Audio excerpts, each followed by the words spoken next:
Coffee Cupping International is cupping Central American coffee beans from 8 different regions in Guatemala. A selected group of coffee roasters and coffee buyers are invited at the Embassy of Guatemala in The Hague.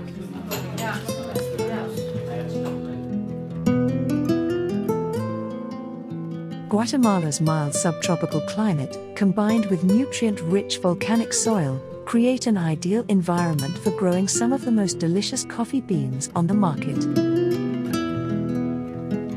The coffee beans are growing at an altitude of over 5,000 feet, which explains the distinctive flavor. Our coffee usually is picked up by hand, and it has to be done so because it doesn't mature at the same time. And we even pick the ones that fell on the floor, which we call cherry ones. That's when they're ripe. You know, people like Starbucks, they mix 10% of our coffee with Robusta, and that makes us taste. So this is why this coffee is very special. To someone who doesn't really know coffee, in general, what would you say to that person to sort of get them to drink Guatemalan coffee?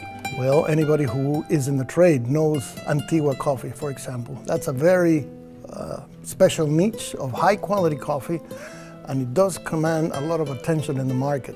Actually, sometimes we go into public biddings, and Antigua always is pretty much on the first 2 places as far as quality and prices it fetches. The thing with coffee, of course, is that the traders and the roasters make more money than the producers, and that's a fact. But in the meantime, we're still there.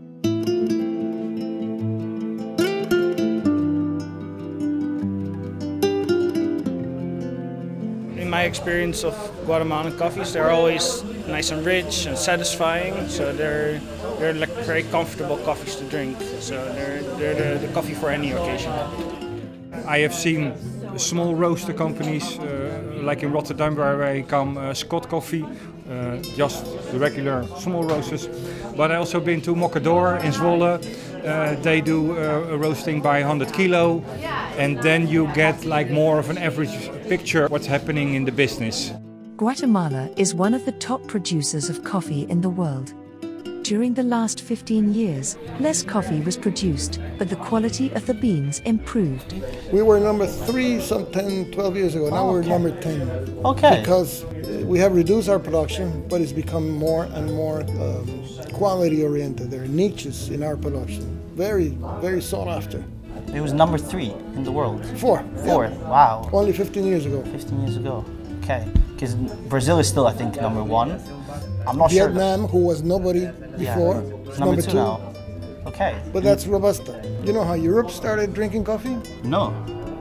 The Turks, they were routed from Vienna, and they left some bags, and Really? they thought it was horse feed. No Till way. somebody showed them, no, this is coffee.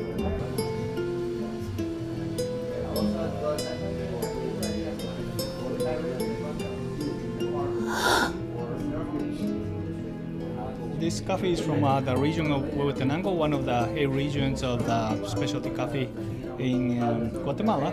And well, it's a region that produces some of the best coffees, that more appreciated coffees, Guatemalan coffees in the world. Yeah, very creamy, nice body, a nice cocoa type of note. Since this is your favorite, could you maybe like teach me how to taste it? Because I've seen you guys taste it in such a interesting way. Right, okay, the way you taste it is, well, you get your spit cup, the Corona Protocol cup. So this One, and the spoon of is a spit one. Yes. Okay, nice. Okay, my sound probably won't be as good as yours, but I'll try.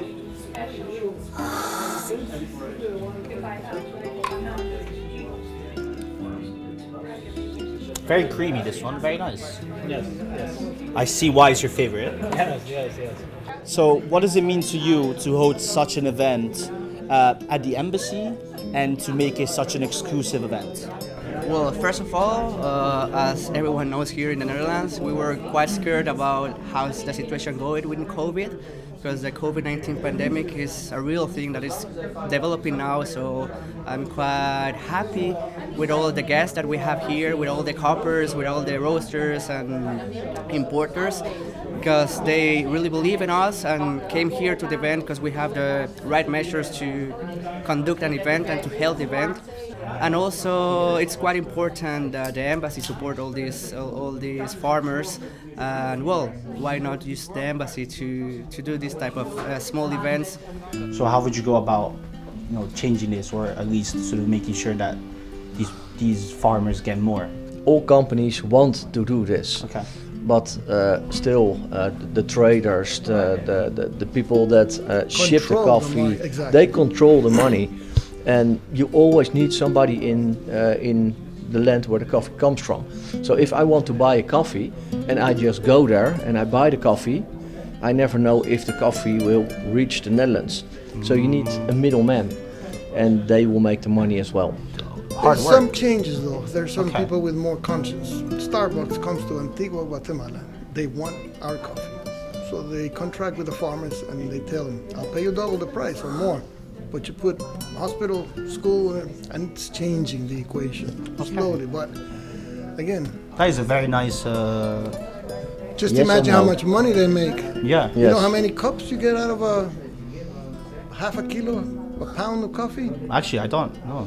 If you 38 to 44. Yeah, if you have 1 kilo, you can make about 100, 110 cups of espresso. With 1 kilo of coffee? With 1 kilo. If you're efficient, yes.